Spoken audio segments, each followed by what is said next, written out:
Hello everyone. So today we will be discussing about the transformation of axis and the locus. ठीक है, transformation axis क्या होता है? देखो अभी आपको नाम से थोड़ा सा पता चल रहा होगा। ट्रांसफॉर्मेशन यानी हम एक्सिस को ट्रांसफॉर्म कर रहे हैं। ठीक है, इसमें भी दो तरह के ट्रांसफॉर्मेशन होते हैं। First one is parallel transformation and second one is rotational transformation. Parallel में क्या होता है, हम क्या है अपने एक्सिस को पैरेलली शिफ्ट करते हैं किसी पॉइंट पे। ठीक है, समझ आती है बात। रोटेशनल में क्या है, हम अपने एक्सिस को रोटेट करते हैं किसी एंगल से। ठीक है, तो हमें एक न्यू सिस्टम मिलता है दोनों केसेस में, तो उसके रेस्पेक्ट में भी हमारे पॉइंट जो है वो पुराने वाले सिस्टम के रेस्पेक्ट वाले तो नहीं रहेंगे। ठीक है, तो हमारे कोऑर्डिनेट्स जो है वो बदल जाएंगे, चेंज हो जाएंगे। किस तरह चेंज होते हैं वही सब अब हम देखने वाले हैं। सेकेंड है हमारा लोकस। लोकस क्या होता है, देखो लोकस जब पढ़ेंगे चलो डिटेल में तभी बताएंगे। अभी एक बेसिक आइडिया ले लो कि लोकस बहुत इंपॉर्टेंट है। अगर आपको किसी भी कर्व की इक्वेशन लिखनी है तो आप लोकस की हेल्प लेते हो लिखने के लिए। सो लोकस समझना काफी इंपॉर्टेंट है 2D में, क्योंकि अभी आप जो आगे इलिप्स पढ़ोगे, पैराबोला पढ़ोगे, स्ट्रेट लाइन पढ़ोगे, हाइपरबोला पढ़ोगे, उन सब में क्या है, कर्व होते हैं, उनकी इक्वेशंस लिखनी होती हैं, तो वो हम लोकस की हेल्प से ही लिखते हैं बेसिकली। ठीक, समझ आता है? ठीक है, तो देखो स्टार्ट करते हैं ट्रांसफॉर्मेशन ऑफ एक्सिस से। क्या है ट्रांसफॉर्मेशन ऑफ एक्सिस? अभी मैंने आपको आइडिया दिया। अब इसमें फर्स्ट ट्रांसफॉर्मेशन जो होता है that is parallel transformation. Parallel transformation, ठीक है। तो इसमें क्या होता है, जैसे हमारे पास ये हमारा एक्स एक्सिस है, दिस इज वाई एक्सिस, ये मेरा कोऑर्डिनेट सिस्टम है एक्स वाई। ठीक, समझ आई बात? अभी तक ये तो हमें पता ही है। ठीक है, अब मैं क्या करूं, इस एक्स एक्सिस को पैरेलली शिफ्ट कर दूं, यानी अब मैं एक नई एक्सिस बनाऊं दिस। ठीक है, और वाई एक्सिस को भी पैरेलली शिफ्ट कर दूं। यहां की जगह मैंने यहां शिफ्ट कर दिया वाई एक्सिस को। तो अब ये हमारा एक नया सिस्टम आ गया ना। समझ आ रही है बात? Now this is our new system. इसे कुछ नाम दे दो, एक्स डैश वाई डैश, नया सिस्टम है एक्स डैश वाई डैश। ठीक है, तो आप इसमें इसे अगर आप एक दूसरी तरह से भी बोलना चाहो तो आप शिफ्टिंग ऑफ ओरिजिन से भी समझ सकते हो। कैसे? पहले हमारा ओरिजिन क्या था, 0,0। अब हमारा ओरिजिन जो है वो शिफ्ट हो गया किसी पॉइंट से। ये पुराने सिस्टम में कोई पॉइंट था यहाँ पर, अब हमारा नया सिस्टम का जो ये पॉइंट है नए सिस्टम के लिए वो ओरिजिन बन गया। ठीक है, इस पॉइंट को कुछ भी नाम दे दो आपको, जैसे यहाँ मैंने x1, y1 मान लिया, तो ये अब हमारा क्या है, ओरिजिन है for the new system x dash y dash. ठीक है, ओके। पुराना कोऑर्डिनेट सिस्टम जो था उसका ओरिजिन था 0, 0, वो तो हमें पता ही है। नए वाले coordinate system x dash y dash का ओरिजिन है x1, y1। ठीक, समझ आई बात? ठीक है, अब देखो यहाँ पे जो कोई पॉइंट होगा,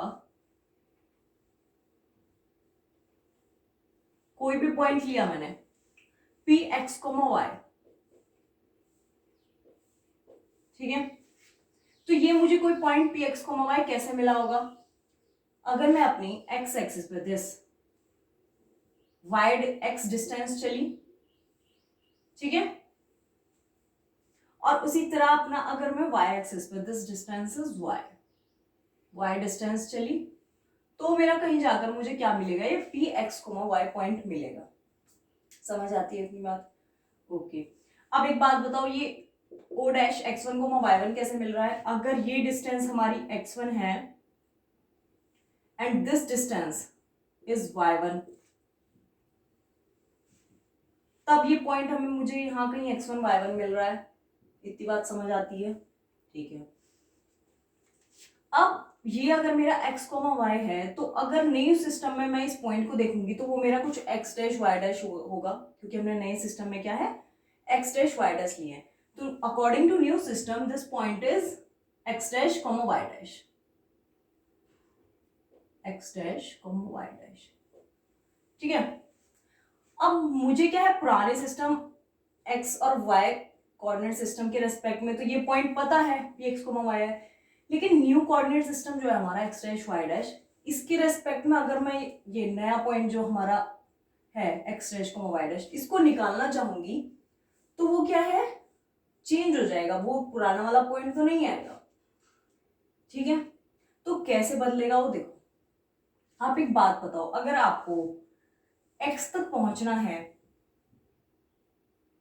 ठीक है, तो आप क्या करोगे, ये डिस्टेंस और ये डिस्टेंस, इन दोनों का सम लोगे, वही तो यहाँ x लिखा हुआ है, तब जाकर आपका क्या है, x कोऑर्डिनेट आएगा x। ठीक है, तो आप एक बात बताओ पहले तो मुझे, ये वाली डिस्टेंस कितनी है, अगर ये मेरा कोई point x dash y dash है इस system x dash y dash में, तो ये डिस्टेंस मेरी कुछ x डैश रही होगी, और उसी तरह ये वाली जो डिस्टेंस है मेरी, ये कुछ y डैश रही होगी, तब भी मुझे यहाँ कोई point x dash y dash मिला है। ठीक, तो अगर आपको पूरा ये x डैश x लेना है तो दिस x इज व्हाट, इस डिस्टेंस और इस डिस्टेंस का सम ले लो, यानी x1 प्लस x डैश। ये डिस्टेंस अगर x डैश है तो ये भी तो x डैश ही होगी ना। ठीक है, तो x1 plus x dash is x। उसी तरह अगर आप पूरी ये y डिस्टेंस लेना चाहते हो तो वो क्या होगी मेरी, this distance, this is y1 plus this distance, this is y dash. समझ आई? ठीक है, तो अब आप देखो, अगर हमारा न्यू कोऑर्डिनेट है x डैश y डैश, तो ये कैसे चेंज हो जाएगा, x माइनस x1 और y dash is y minus y1। यानी अगर हमें न्यू कोऑर्डिनेट में जो पॉइंट है उसके कोऑर्डिनेट्स निकालने हैं, ठीक है, हमने जो न्यू कोऑर्डिनेट सिस्टम जनरेट किया है x dash y dash with respect to parallel transformation, हमने पैरेलली एक्सेस को ट्रांसफॉर्म कर दिया, तो हमारा एक न्यू कोऑर्डिनेट सिस्टम बना एक्स डैश वाई डैश, और मुझे उसमें अगर कोई पॉइंट दिया हुआ है और उसके कोऑर्डिनेट्स फाइंड करने हैं तो मैं इसकी हेल्प लूंगी। This is x dash equal to x minus x1 and y dash equal to y minus y1। इसमें x1 और y1 क्या है, जो हमारा जिस पॉइंट से हमारा ओरिजिन शिफ्ट हो गया है, बेसिकली वो पॉइंट है।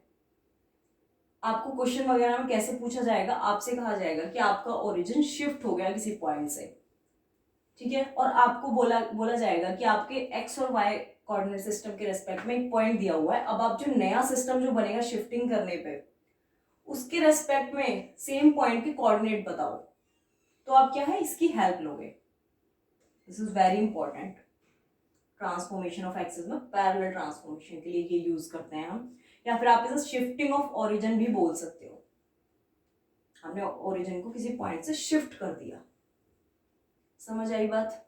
ठीक है, और अगर आप देखोगे यहाँ पे, तो अगर आप x की जगह और y की जगह x1 y1 रखोगे तो आप देखोगे आपको 0 0 मिलेगा। ये हमारे क्या है, न्यू सिस्टम x और y के, x डैश y डैश के क्या है, ओरिजिन है, यानी x1 y1 जो है हमारा new system x dash y dash का क्या है, ओरिजिन है। तो आप ऐसे भी, मतलब अगर आपको ये नहीं याद हो पा रहा है तो आप क्या करो, इसमें ओरिजिन की वैल्यू रख के देखो, अगर वो 0 बना रही है तो हमने जो ये x डैश y डैश लिए हैं ये ठीक लिए। ठीक है, समझ आती है बात? ओके, तो अब ये तो था आसान सा। अब इसमें नेक्स्ट क्या आता है, rotational transformation. Next one is rotational transformation. इसमें क्या होता है, हम अपने एक्सिस को किसी एंगल से रोटेट करते हैं। रोटेशनल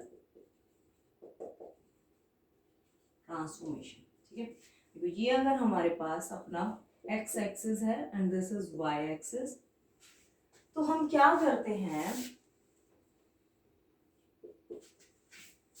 मैंने क्या कहा, आप क्या है, इस एक्स एक्सिस को किसी एंगल से रोटेट कर दो। ठीक है, एंटी क्लॉकवाइज रोटेट करो। मैंने क्या कहा, मैंने ये ऐसे एक्स एक्सिस को इस थीटा एंगल से रोटेट कर दिया। ठीक, तो अब ये मेरी न्यू एक्स एक्सिस आ गई, इसे कुछ नाम दे दो, एक्स डैश। ठीक है। अब ये रोटेट हुई तो अब हमारी वाई एक्सिस भी उसी एंगल से रोटेट हो जाएगी। This is our new y axis, इसे कुछ नाम दे दो वाई डैश। तो अब हमारा एक नया सिस्टम बन गया, x dash y dash is new coordinate system. ठीक, अब जो इसमें कोई पॉइंट होगा एक्स कॉमा वाई, और जो इसमें पॉइंट होगा वो उनके कोऑर्डिनेट्स अलग अलग होंगे, ऑब्वियसली अलग अलग होंगे। अगर हम इस कोऑर्डिनेट सिस्टम के रेस्पेक्ट में कोई पॉइंट देख रहे हैं एक्स डैश वाई डैश, और हमारा जो पुराना कोऑर्डिनेट सिस्टम है एक्स और वाई, उसके रेस्पेक्ट में कोई पॉइंट देखेंगे तो दोनों के कोऑर्डिनेट डिफरेंट डिफरेंट होंगे। कैसे डिफरेंट होंगे वो अब यहाँ पर हम देखने वाले हैं। देखो, मान लो यहाँ कोई पॉइंट है पी एक्स कोमा वाई। अगर मैं एक्स कोमा वाई लिख रही हूँ तो इसका मतलब हमारे एक्स और वाई कोऑर्डिनेट के सिस्टम में वो पॉइंट है, और x dash y dash point है कोई, तो वो क्या है, new coordinate system x dash y dash में कोई पॉइंट है। ठीक है, ठीक है। तो देखो, आप क्या करो,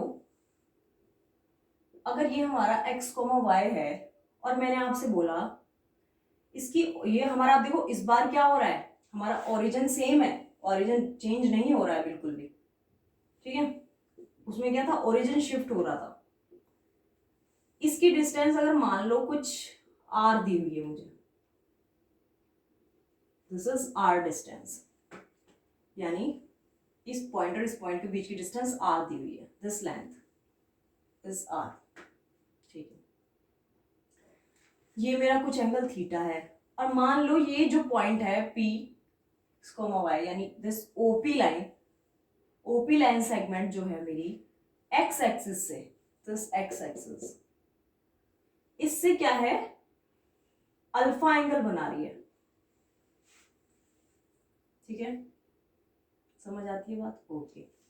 तो अगर आप ये पॉइंट लिखना चाहते हो तो वो क्या होगा, देखो आप क्या है, यहां से परपेंडिकुलर ड्रॉप करो, दिस इज आवर परपेंडिकुलर। ठीक है, इसे कुछ नाम दे दो ओपी क्यू। अब आप ये ओपी क्यू ट्रायंगल कंसीडर करो, इस तरह का है कुछ, this is our alpha, this is P point X comma Y, and this is Q, and this is O 0,0, ये लेंथ हमें बोली गई है आर। ठीक है, तो आप ट्रिग्नोमेट्रिक रेशियोज थोड़ा बहुत आइडिया है, जानते हो, मैं अज्यूम कर रही हूँ कि थोड़ा बहुत तो हमें आइडिया है ट्रिग्नोमेट्रिक रेशियोज का, क्योंकि 9th-10th में साइन थीटा निकालना, in right angle triangle cos theta, वो सब पता होता है। ठीक है, perpendicular upon hypotenuse, base upon hypotenuse, वो सब। ठीक है, तो देखो अब हमारा यहाँ पर साइन अल्फा क्या होगा, परपेंडिकुलर अपॉन हाइपोटेन्यूज। परपेंडिकुलर क्या है मेरी, this P Q, P Q, P Q is our perpendicular. अब एक बात बताओ, पी क्यू है क्या इस वाले सिस्टम में? आओ देखो, पी क्यू क्या है, दिस लेंथ, और ये लेंथ कब मिल रही है हमें, अगर ये कोई पॉइंट एक्स कोमा वाई है तो this length will be y, ये लेंथ मेरी वाई है। यहाँ नहीं लिखते हैं, यहीं पे अलग ही लिख लेता है, मेरा डायग्राम बहुत बेकार हो जाएगा। ठीक है, तो ये लेंथ क्या है मेरी वाई, और उसी तरह ये डिस्टेंस ओ क्यू एक्स होगी। ठीक है, तभी वो हमारा एक्स कोमा वाई पॉइंट है। समझ आती है बात? ओके, तो यानी sine alpha is what, y upon r, perpendicular upon hypotenuse. उसी तरह अगर आपको कॉस अल्फा लिखना है, cos alpha is x upon r, base upon hypotenuse. समझ आई बात? तो यहां से मेरे पास क्या मिला, that y equal to are sine alpha and x equal to are cos alpha. ठीक, तो ये अब हटा देते हैं, ये समझाने के पर्पज से बनाया था बस। अब आपको ये है आपके पास, this is x equal to are cos alpha and y equal to are sine alpha. समझ आती है बात? ठीक है, अब आप क्या करो, अब आप इस P पॉइंट से this new axis x dash पे परपेंडिकुलर ड्रॉप डालो। ठीक, तो अब क्या होगा, अब ये एंगल क्या है मेरा, दिस एंगल इज व्हाट, ये अल्फा माइनस थीटा एंगल है, और new coordinate system x dash y dash के रेस्पेक्ट में ये पॉइंट क्या है, एक्स डैश वाई डैश, ठीक है, this point is P x dash y dash, new x dash y dash system में, ठीक है। तो ये क्या है, अब ये ट्राइंगल बाहर निकालो, ये वाला ट्राइंगल ओ पी, और इसे कुछ नाम दे दो टी, ओ पी टी। अगर आप इसे बाहर निकालोगे तो this is T and this is P x dash comma y dash, और ये हमारा एंगल क्या बन रहा है, alpha minus theta, and this is r. समझ आई बात। अगर ये point x dash comma y dash है तो इस सिस्टम में देखो ये ओ टी डिस्टेंस क्या आ रही होगी हमारी, एक्स डैश। हम एक्स एक्सिस पर जब कुछ डिस्टेंस चलते हैं तो हमारा क्या होता है, एक्स कोऑर्डिनेट होता है पॉइंट का। तो यहाँ क्या है, हमारा एक्स कोऑर्डिनेट एक्स डैश है, तो वही हमारी ये डिस्टेंस होगी जो हम एक्स एक्सिस पर चले हैं, ठीक है। O T this is O, okay, ठीक है। और ये डिस्टेंस क्या होगी हमारी, P T, this distance is y dash, new system के रेस्पेक्ट में। समझ आती है बात, ठीक है। तो अब आप लगाओ अपना फिर से ट्रिग्नोमेट्रिक रूल, उसके अकॉर्डिंग क्या होगा, trigonometric ratio sine alpha plus theta alpha minus theta, alpha minus theta is equal to perpendicular upon hypotenuse. Perpendicular क्या है हमारी y dash, hypotenuse is r. ये लेंथ देखो अभी भी चेंज नहीं हुई है, ये लेंथ वही थी जो पहले थी, ठीक है। And cos alpha minus theta is base upon hypotenuse, that is x dash upon r, ठीक। तो अब यहां से क्या मिला हमें फाइनली, जो हमें मिल रहा है that x dash is r cos alpha minus theta and y dash is r sine alpha minus theta. अब देखो थोड़ा बहुत आपको ट्रिग्नोमेट्री आनी चाहिए, यहाँ पे ट्रिग्नोमेट्रिक आइडेंटिटीज पता है आपको, cos A minus B sign A minus B कैसे ओपन करते हैं। अगर नहीं भी पता तो आप अभी के लिए याद रखो कि ये हमारा फॉर्मूला होता है, ये कैसे आता है वो सब ट्रिग्नोमेट्री में पढ़ेंगे ऑलरेडी, बट मुझे लगता है ये तो बेसिक फॉर्मूला हमें पता ही होता है। देखो क्या होता है, sine A minus B is sine A cos B minus cos A sine B, ठीक है। And this cos A minus B is cos A cos B plus sine A sine B, ठीक। तो अब यही फॉर्मूलाज यूज करो यहाँ पर। यहाँ से हमारा एक्स डैश क्या हो जाएगा, आर हमारा ऐसे ही है, cos alpha minus theta cos alpha cos theta plus sine alpha sine theta, और उसी तरह हमारा वाई डैश क्या हो जाएगा, r into sine alpha minus theta sine alpha cos theta minus cos alpha sine theta, ठीक है। समझ आई बात, ओके। तो अब हमारा एक्स डैश क्या होने वाला है, देखो अगर आप इस आर को ब्रैकेट के अंदर मल्टीप्लाई कर दोगे तो ये क्या बनेगा, r cos alpha into cos theta, और मैंने आपको क्या बताया, आर कॉस अल्फा क्या है हमारा एक्स, तो ये क्या हो जाएगा एक्स इंटू कॉस थीटा, मैंने आर कॉस अल्फा की जगह एक्स रिप्लेस कर दिया, ठीक है। प्लस उसी तरह यहाँ पे क्या होगा, r sine alpha into sine theta, sine alpha r sine alpha क्या है वाई, तो हो जाएगा वाई साइन थीटा, ठीक है, ओके। और अगर आप वाई डैश देखो तो वाई डैश क्या होगा, अगर आप आर को अंदर मल्टीप्लाई करोगे तो r sine alpha into cos theta, r sine alpha is y, तो ये हो गया y cos theta minus r cos alpha into sine theta, r cos alpha क्या है एक्स, यानी एक्स इंटू साइन थीटा। समझ आई बात, आगे हमारे new x dash y dash, पुराने वाले जो हमारे कोऑर्डिनेट्स थे एक्स कोमा वाई की हेल्प से हमने न्यू वाले coordinates x dash y dash find कर ली, और थीटा क्या है, जिस एंगल से हमने एक्सिस को रोटेट किया है वो एंगल। समझ आई बात? Now this is important.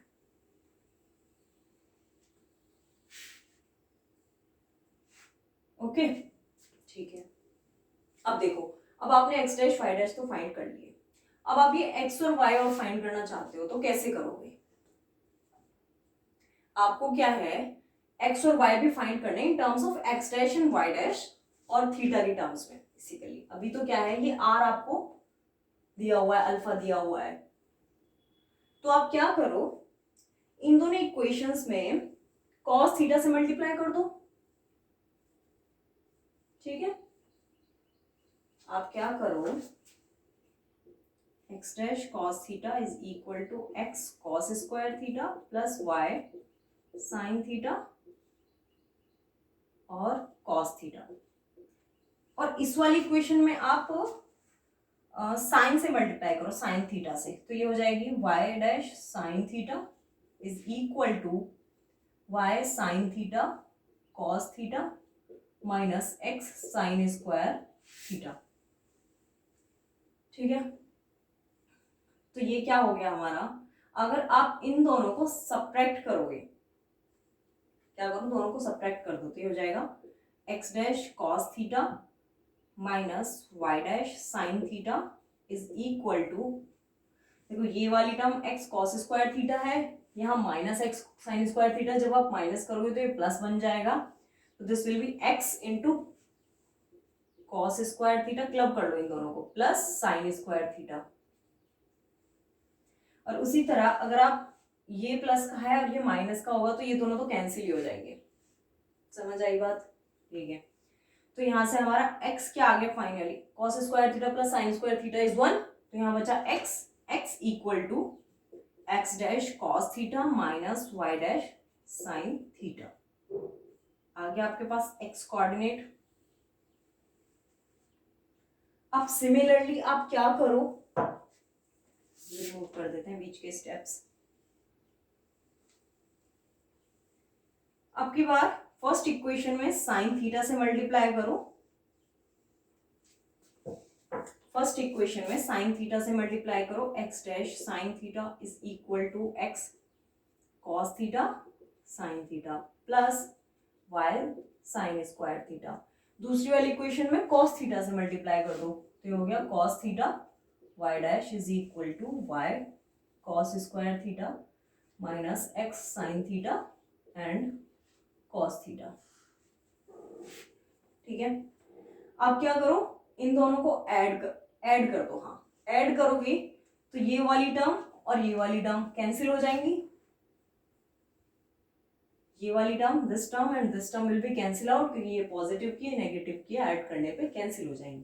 तो देखो फाइनल कंक्लूजन क्या निकलेगा, x dash sine theta plus this y dash cos theta is equal to, इधर से ये दोनों टर्म तो कैंसिल हो गई, यहाँ क्या बची बस y sine square theta plus y cos square theta. अब अगर आप इसे लिखोगे तो y ब्रैकेट के अंदर क्या है, sign square theta plus cos square theta, वो तो 1 ही होता है, तो ये 1 आ गया। यानी अब हमें y की वैल्यू क्या मिल गई, y is equal to x dash sine theta plus y dash cos theta. समझ आई बात? आगे हमारे x, y with respect to x dash y dash and theta। ठीक है, समझ आती है बात? ओके, अगर आपको ये चीज क्लियर है तो देखो आप इन्हें कैसे याद रखोगे, ये बहुत इंपॉर्टेंट है। आप क्या है, टेबल की फॉर्म में से याद रखो, ऐसे एक टेबल बनाओ, this is x and y, x y, this is x dash and y dash। ठीक है, x क्या दिया हुआ है हमें, x डैश क्या है, x cos theta plus y sin theta, यहाँ cos थीटा और यहाँ sin थीटा, यहाँ माइनस sin थीटा और दिस इज cos थीटा। ऐसे ये टेबल याद रखो, अब देखो इस टेबल में क्या है, मैंने कैसे बनाई है टेबल, देखो अगर आपको एक्स डैश लिखना है तो equal to x into cos theta plus y into sine theta, x into cos theta plus y into sine theta. अगर आपको वाई डैश लिखना है तो this minus sine theta into x plus y into cos theta, वही लिखा हुआ है, minus x into sine theta plus y into cos theta, ठीक है। और अगर आपको ये एक्स लिखना है तो आप क्या करो, दिस एक्स इसे इससे मल्टीप्लाई करो, इसे इससे मल्टीप्लाई करो, प्लस कर दो, x dash cos theta plus करोगे तो, और ये माइनस का तो माइनस ही आएगा, minus Y dash sine theta, x dash cos theta minus Y dash sine theta. उसी तरह अगर आपको वाई फाइंड करना है तो इसे इससे मल्टीप्लाई करो, इससे मल्टीप्लाई करो और ऐड कर दो, ठीक है। तो ये आएगा x dash sine theta plus y dash cos theta, ठीक। समझ आइए टेबल कैसे लिखी हुई है, एक्स डैश कैसे फाइंड किया है, x into cos theta plus y into sine theta, ठीक है। ये टेबल आप अपने दिमाग में रखो, ठीक, ओके। तो अब आपको ये समझ आया कैसे हमने ट्रांसफॉर्मेशन किया, पैरेलली कैसे ट्रांसफॉर्म किया, तो हमारा जो पॉइंट है वो कैसे शिफ्ट हो गया, ठीक है। और अगर हम रोटेशनल ट्रांसफॉर्मेशन करते हैं तो अब हमारे जो न्यू सिस्टम है एक्स डैश वाई डैश, उसमें जो पॉइंट आएंगे वो कैसे लिखे जाएंगे। और अगर आपको पुराने एक्स और वाई, पुराने सिस्टम के जो पॉइंट है एक्स वाई वो भी फाइंड करने हैं with respect to new system, तो वो भी आप फाइंड कर सकते हो, ठीक है। इतनी बात समझ आती है, rotational transformation and parallel transformation, इतना क्लियर है। तो इस पर कुछ क्वेश्चन करते हैं, तब आपको और ज़्यादा क्लियर होगा कि क्वेश्चंस कैसे पूछे जाते हैं, ठीक है। तो देखो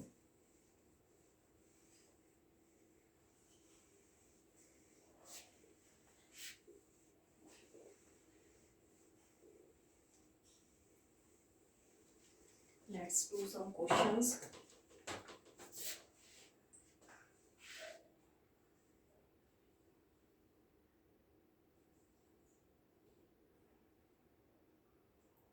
सो ये मेरा फर्स्ट क्वेश्चन है, इसमें दिया हुआ है on shifting the origin two point 2, -5। देखो ये हमारे पास x एक्सिस है and this is y axis. अब हमें बोला गया कि हमने ओरिजिन को 2, -5 पे शिफ्ट कर दिया, ठीक है। तो 2, -5 इस सिस्टम में कितना होगा, कहाँ होगा, 2, -5 this will be in fourth quadrant, यहाँ पे कहीं होगा पॉइंट। तो यहाँ हमारा ओरिजिन अगर O 0, 0 था तो यहाँ हमने अपना ओरिजिन अब पहुंचा दिया 2, -5, this is our new origin, ठीक है। And keeping the axes parallel, और एक्सिस को पैरेलल ही रखा, ये हमारी y axis and this is x axis, ये हमारा न्यू सिस्टम बन गया x डैश y डैश। और आपको बोला गया है कि -5, 3 कोई पॉइंट है हमारे पुराने सिस्टम में एक्स वाई में। अब आप उसी पॉइंट के कोऑर्डिनेट न्यू सिस्टम के रेस्पेक्ट में बताओ एक्स डैश वाई डैश में क्या पॉइंट दिया हुआ है हमें, पॉइंट इज -5, 3, ठीक है। ये हमारा क्या है x, y। अब आपको इस पॉइंट के x डैश y डैश में इस पॉइंट के कोऑर्डिनेट्स फाइंड करने हैं। x dash y dash system में आपको इस पॉइंट -5, 3 के कोऑर्डिनेट्स फाइंड करने हैं। पुराने सिस्टम एक्स वाई में इसके कोऑर्डिनेट्स क्या है, -5, 3। तो अब नए सिस्टम में अगर x डैश y डैश है इसके कोऑर्डिनेट, तो वो कैसे दिए जाएंगे, अभी हमने क्या पढ़ा था, x dash is x minus x1 and y dash is y minus y1। x1 y1 क्या है, हमारी ओरिजिन की शिफ्टेड पॉइंट्स, मतलब हमने ओरिजिन को जिस पॉइंट पे शिफ्ट किया वो है हमारे x1, y1। तो यानी यहाँ पे x1 क्या है 2, x dash is x minus 2 and y dash is y1 क्या है -5। तो minus minus plus this will be y plus 5, ठीक है। अब हमें एक्स वाई क्या दिए हुए हैं, -5, 3 लगाओ अपना, this is -5 and -2 and y dash is 3 + 5। तो क्या आ गया हमारे पास x डैश y डैश -7,8। समझ आई बात? कैसे किया हमने? आसान सा था, बिल्कुल बेसिक, ताकि आपको पता चले कैसे यूज करते हैं। ठीक ठीक है, अब नेक्स्ट क्वेश्चन करते हैं इसी में।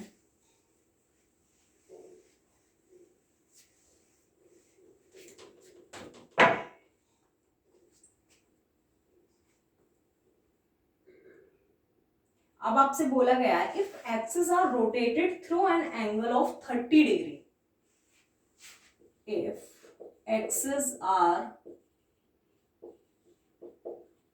rotated through an angle of 30 degree in anti-clockwise direction,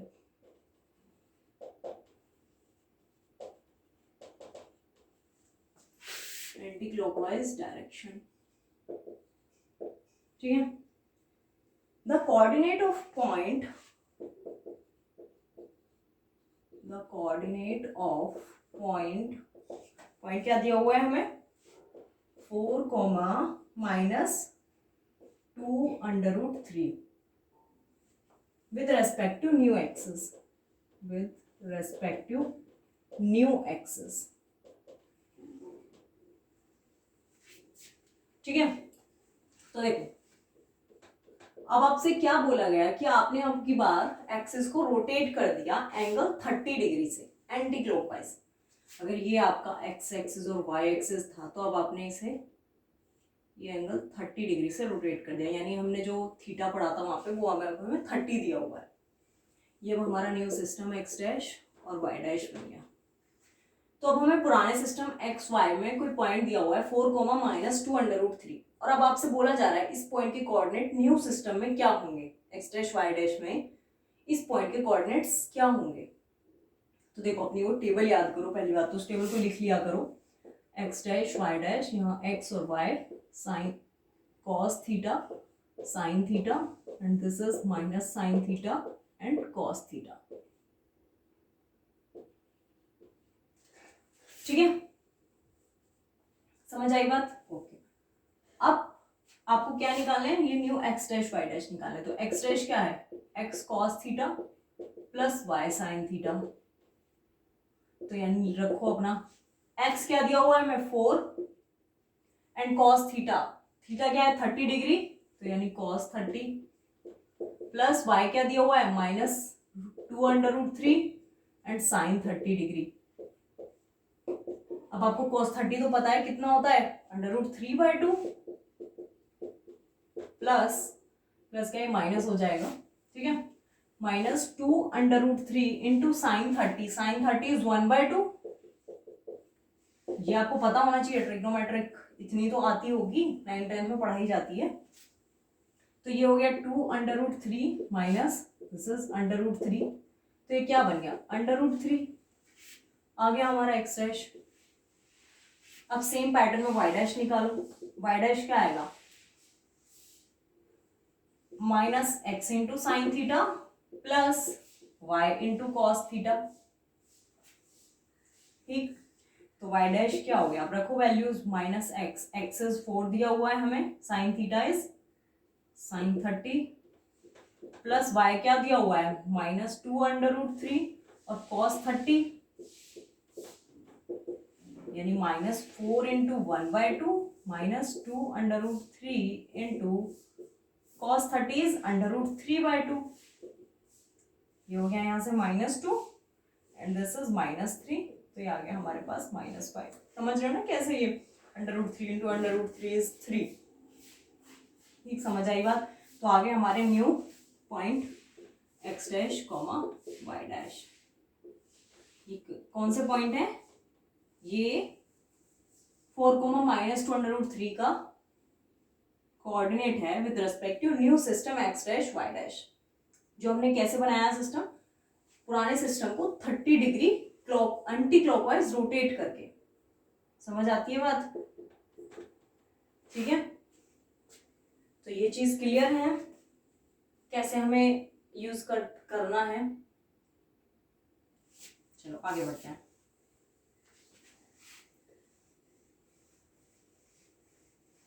अब देखो, अब अपना दूसरा टॉपिक स्टार्ट करते हैं। दूसरा टॉपिक क्या है? लोकस। तो ये काफी इंपॉर्टेंट है, लोकस।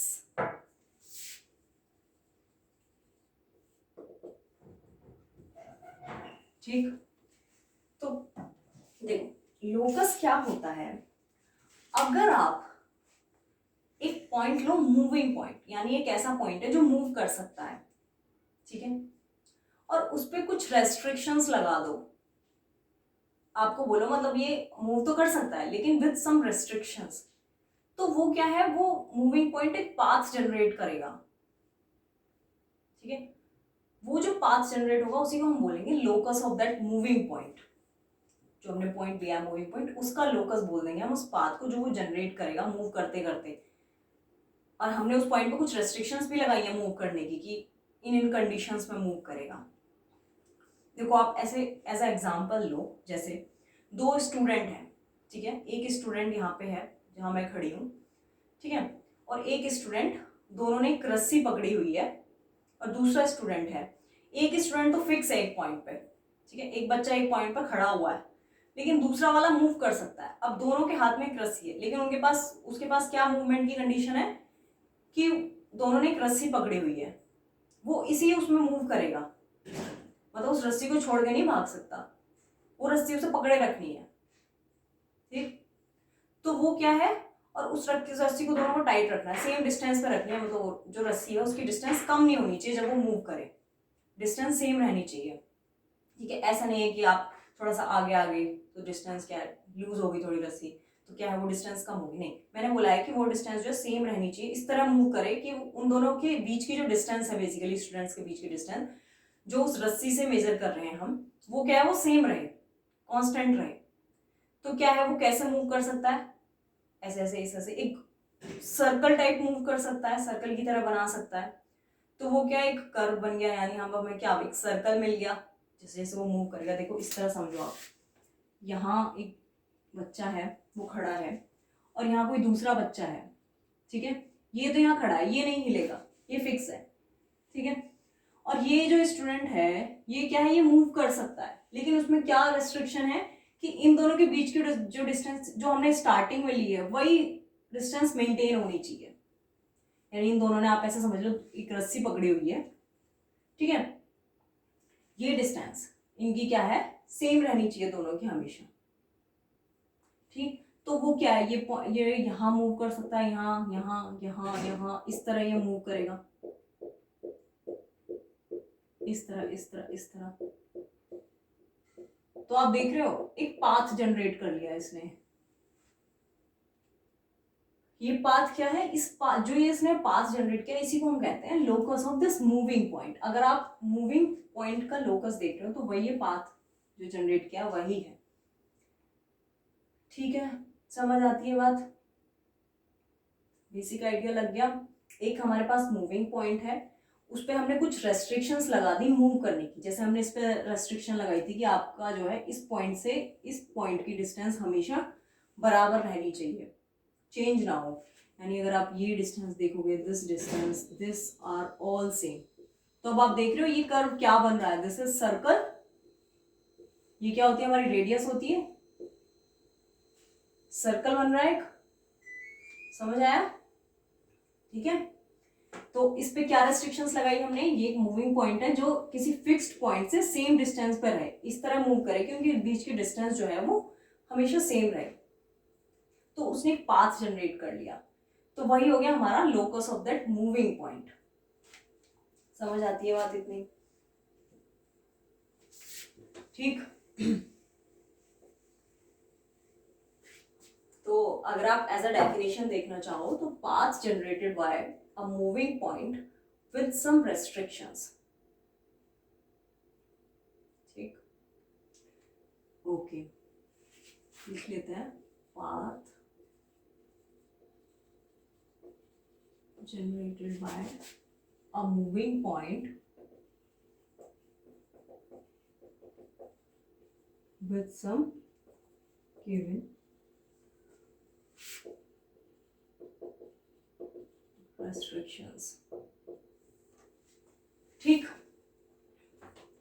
बेसिक आइडिया लग गया। अब देखो आप लोकस फाइंड कैसे करते हो किसी पॉइंट का। देखो आप क्या करो, इसमें कुछ स्टेप्स होते हैं फाइंड करने के। स्टेप 1, जो आपका मूविंग पॉइंट है आप उसे h कॉमा k कंसिडर कर लो। Consider moving point as h comma k, ठीक है। स्टेप 2, आप क्या करो, h कॉमा k में कोई रिलेशन निकालने की कोशिश करो। फाइंड रिलेशन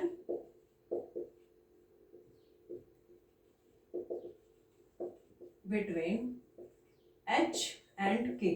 कैसे फाइंड करोगे, जो आपको एक रेस्ट्रिक्शन दी होगी ना, ये कुछ कंडीशन दी होगी उस पॉइंट को मूव करने की, तो उसकी हेल्प से आप क्या है, ये h कॉमा k में रिलेशन फाइंड करो, ठीक है। स्टेप 3, अब जब वो रिलेशन आ जाए तो उसमें क्या है, h कॉमा k की जगह x एंड y रिप्लेस कर दो। अब आप कहोगे कि जब ये रिप्लेस ही करना था तो स्टार्टिंग से x कॉमा y ही लेके चलते। देखो कुछ केसेस में हाँ ये आपको ठीक लगेगा, लेकिन जब आप थोड़ी टीडियस सी इक्वेशंस निकालोगे ना, जब आपको कुछ बहुत अलग सी इंफॉर्मेशन दी होगी, तो कभी कभी क्या होता है ना, वहाँ एक्स वाई ऑलरेडी इन्वॉल्व होते हैं और आप फिर से एक नए एक्स वाई ले लो, तो वो थोड़ा कंफ्यूजन क्रिएट करता है। तो इसलिए एक डिफरेंट पॉइंट हमने लिया स्टार्टिंग में एक्स को एच कोमा के, एंड लास्ट में जाकर उसे रिप्लेस कर दिया एक्स कोमा वाई से, ठीक है। समझ आती है बात? ओके, तो देखो ये आपको जो है ये क्वेश्चन से ही क्लियर होगा कि कैसे हम किसी पॉइंट का लोकस निकालते हैं। क्वेश्चन करते हैं इस पे बेस्ड, तभी आपको समझ आएगा।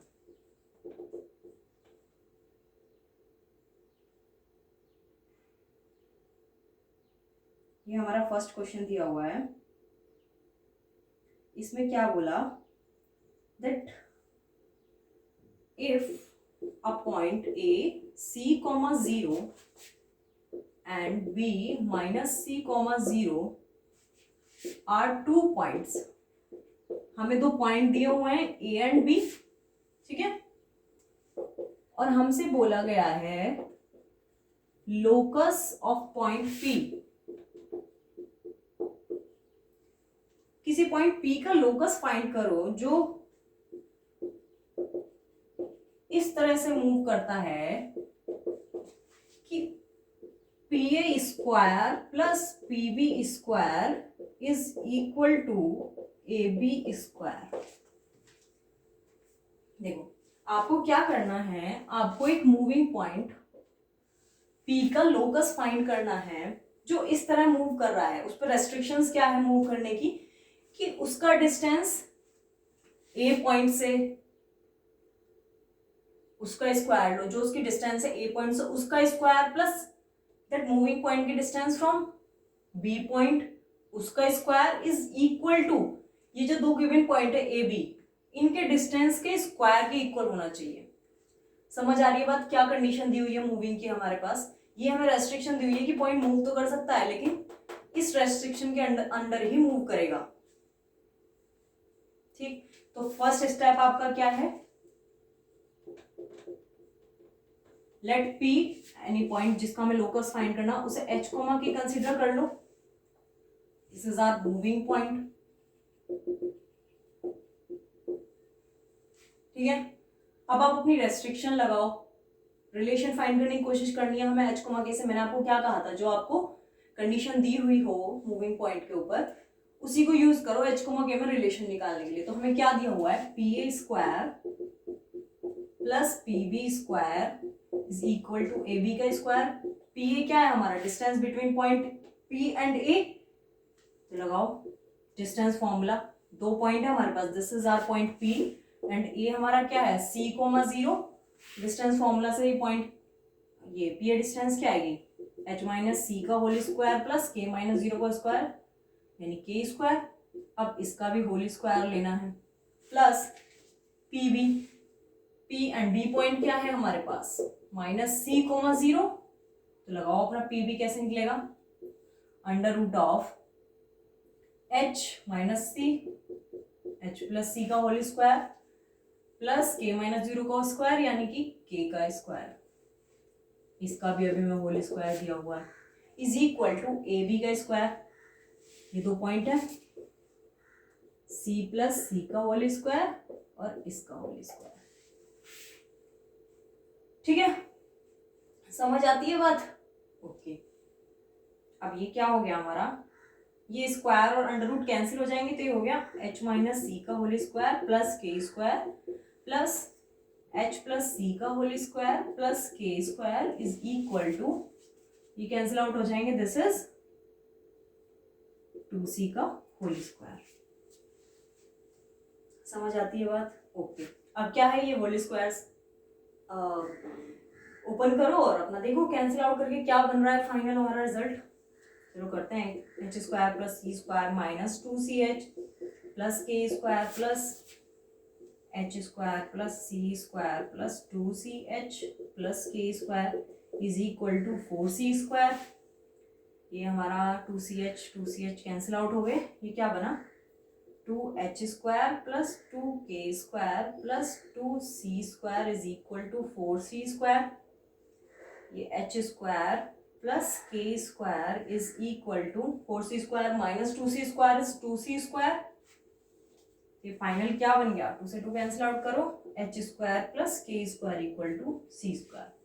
अब अपना लास्ट स्टेप, h और k को x और y से रिप्लेस कर दो, तो फाइनल जो हमारा रिजल्ट बनेगा वो क्या बनेगा, X square plus Y square is equal to C square. आ गया हमारा locus of moving point P। ठीक, समझ आती है बात? क्लियर है चीज, कैसे लोकस निकालते हैं किसी पॉइंट का। लोकस की हेल्प से हमें क्या है, एक इक्वेशन मिलती है, तो यही ये हमें इक्वेशन निकलेगी। जब हम आगे पढ़ेंगे सर्कल, इनकी इक्वेशंस फाइंड करनी होगी तो हम लोकस का यूज करेंगे, पैराबोला उसकी इक्वेशन फाइंड करनी होगी तो लोकस का यूज करेंगे। ठीक है, और इसमें एक और क्वेश्चन करते हैं।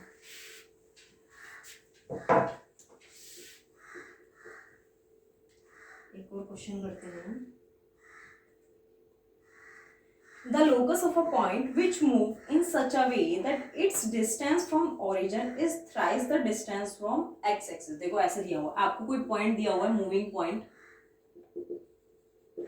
पॉइंट P, ठीक है, और बोला गया है कि इसकी डिस्टेंस ओरिजिन से, ओरिजिन अगर हमारा 0 0, दिस इज आवर ओरिजिन, ये हमारा कोई पॉइंट P है, तो OP distance is thrice of what, distance from x axis, यानी इस पॉइंट की एक्स एक्सिस से जो डिस्टेंस है वो। देखो अगर आपने कोई पॉइंट h कोमा k माना है, जो हमारा फर्स्ट स्टेप होता है, जो मूविंग पॉइंट है उसको आप h कोमा k मान लो, ठीक है, यहाँ कहीं हमारा x axis, this is y axis, यहाँ कहीं पॉइंट h कोमा k होगा। ठीक, तो अगर आपको इस पॉइंट की डिस्टेंस एक्स एक्सिस से फाइंड करनी है तो वो कितनी होगी, दिस डिस्टेंस, ये एक्स एक्सिस है और इस पॉइंट के बीच की डिस्टेंस ये होगी, और ये होती क्या है, वाई कोऑर्डिनेट ही होती है, तो ये के हो गई, यानी क्या दिया हुआ हमें, OP इज 3 टाइम्स ऑफ के। मूविंग पॉइंट की डिस्टेंस ओरिजिन से thrice of distance of that moving point from x axis. समझ आई बात? क्लियर है ये चीज? ओके, तो ये हमारा क्वेश्चन है। अब आपको क्या निकालना है, लोकस निकालना है। हमारे पास moving point h comma k हमने मान लिया।